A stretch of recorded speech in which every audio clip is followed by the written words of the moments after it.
BRS cadre ఎవ్వరు బయటకు వస్తలేరు. కాంగ్రెస్ లో క్యాడర్ లేదు. రేవంత్ రెడ్డి ముఖ్యమంత్రి ఎట్లయినా మన వాళ్ళని మనం కొట్లాడితే ముఖ్యమంత్రి ఆయన అయ్యాడు. ఎప్పుడన్నా రేవంత్ రెడ్డి ఎప్పుడన్నా రైతు ఉద్యమాలు చేసిండా, విద్యార్థి ఉద్యమాలు చేసిండా, నిరుద్యోగుల కోసం కొట్లాడిండా, రైతుల కోసం కొట్లాడిండా, మహిళల కోసం కొట్లాడిండా, ఎప్పుడైనా సనాతన ధర్మం కోసం కొట్లాడిండా? రేవంత్ రెడ్డి కేసులు అంటే ఒకటే కేసు, ఓటు కేసు అయింది. జైలుకు పోయినా అంటే దానిలో జైలుకు పోయాడు. ఈ తెలంగాణ రాష్ట్రంలో ఒక్కొక్క భారతీయ జనతా పార్టీ కార్యకర్త మీద 20, 30, 40, 50 కేసులు ఉన్నప్పుడు కూడా ఏ భారతీయ జనతా పార్టీ కార్యకర్త గాని, ఏ భారతీయ జనతా పార్టీ నాయకుడు గాని ఎత్తిన కాషాయ జెండర్ గాని, కమలపు జెండర్ గాని, భారత్ మాతాకి జై నినాదాన్ని గాని, జై శ్రీరామ్ నినాది గాని, నరేంద్ర మోడీ నాయకత్వం వర్ధిల్ల నినాది గాని ఏ రోజు విడిచిన పాపన పోలేదన్నా. అది భారతీయ జనతా పార్టీ క్యాడర్ కు కాంగ్రెస్ బీఆర్ఎస్ పార్టీ క్యాడర్ కు ఉన్న తేడా. ఇప్పటికిప్పుడు ఎన్నికలు నిర్వహిస్తే ఈ తెలంగాణ రాష్ట్రంలో వికసించేది కమలం కమలం. అనేక సర్వే సంస్థలు ప్రారంభించినాయి. రేవంత్ రెడ్డిని ముఖ్యమంత్రిగా గుర్తించే స్థితిలో తెలంగాణ రాష్ట్ర ప్రజలు లేరు. రేవంత్ రెడ్డి వ్యవహారాలు చూసి, రేవంత్ రెడ్డి భాష చూసి, రేవంత్ రెడ్డి మాటలు చూసి, రేవంత్ రెడ్డి నడవడిక చూసి రేవంత్ రెడ్డిని ముఖ్యమంత్రిగా గుర్తించే స్థితిలో తెలంగాణ సమాజం లేదు.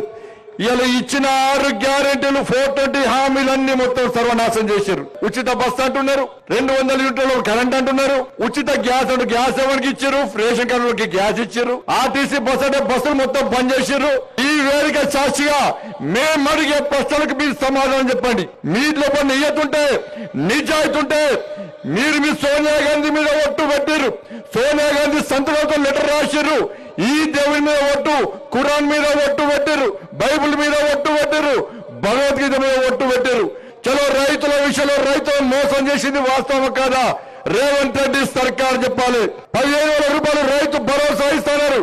ఎంతమందికి రైతు భరోసా ఇచ్చినో రేవంత్ రెడ్డి సర్కార్ చెప్పాలి. అన్ని పంటలకు 500 రూపాయలు బోనస్ ఇస్తామని చెప్పి కేవలం సన్నాలకు మాత్రమే 500 రూపాయలు బోనస్ ఇస్తామని చెప్పి రైతులను మోసం చేసింది వాస్తవమా కాదా? రేవంత్ రెడ్డి సర్కార్ చెప్పాలి.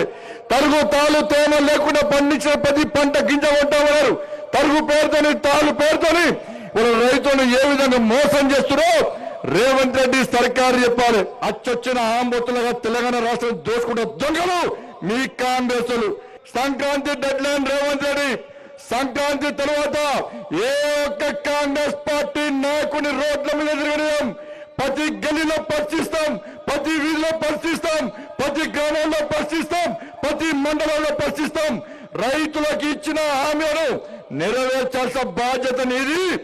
లేకుంటే గ్రామ పంచాయతీ ఎన్నికల్లో గాని రాబోయే ఎన్నికల్లో నీకు గుణపాఠం చెప్పడానికి తెలంగాణ రాష్ట్ర ప్రజలు సిద్ధంగా ఉన్న విషయాన్ని గుర్తుంచుకోవాలి.